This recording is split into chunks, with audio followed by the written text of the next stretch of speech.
Hey guys, welcome back to Contest Prep University. I'm Joe Klemczewski with Adam Atkinson, episode 3 in our series on the majors and the minors.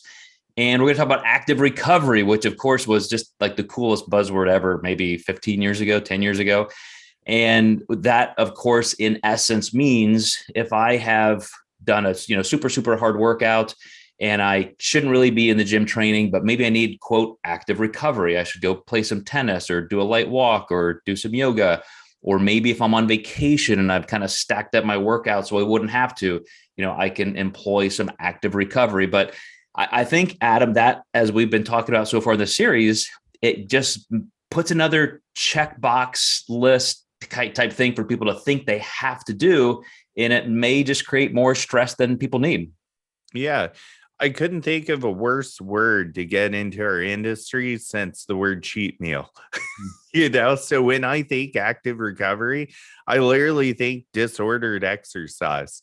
You're wanting recovery. Why would you be active to do that? It's the worst buzzword ever created. So I don't really understand why people, don't think this through. If I want to recover, why would I not sit on the couch and rest? Now, if you're tight, maybe go for a walk, but just say I'm tight and I need to go for a walk and loosen my joints up or stretch.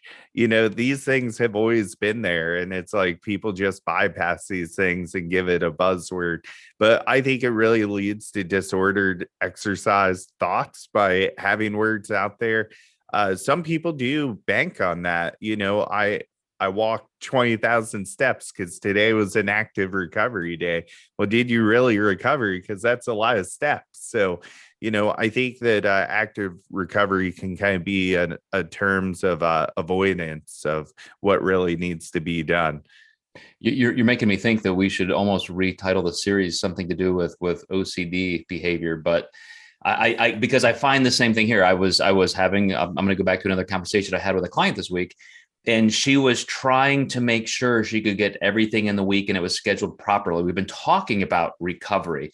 So she's like, okay, like what days should I do my spin? Which days should I do my Pilates? Which days should I do yoga? Which days should I do my heavyweight training days, my lightweight training days?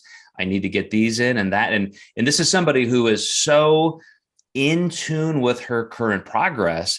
I'm trying to bring her down from literally training 4 hours a day, doing different things, tennis and so forth, and say, man, we've got to make sure your body has a chance to recover. And to your point, Adam, sometimes that just means resting.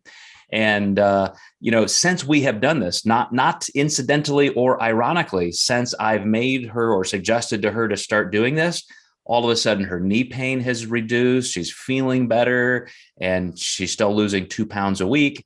And so, again, you're exactly right. We sometimes recovery just means recovery and we don't have to throw in all kinds of quasi training on top of it. Yeah. And that comes down to the client being moldable and coachable through that process. So that can be going off of your, what you actually want to do with a client versus like kind of meeting in the middle. That can be a tough line to dance on. One of the things that I told her that makes me think I'm going to actually see if there's any research on this. I told her there are some instances when you are overtraining to the point where that extra hour or more of rest could actually help you progress faster. I mean, because when you start getting increased cortisol, you're reducing sleep time, you're constantly sore, you will start to see a reduction in actual metabolic rate over time. And so getting that extra hour of sleep or getting that extra hour of rest just during the day may actually help you hit your goals faster. Yeah, especially if they're getting into, perimenopause as well, that can make a huge difference. So, all right, guys. Well, we're going to keep going on. We got a couple more episodes for you in this series on majoring on the majors and minoring on the minors. We'll see you next time in Contest Prep U.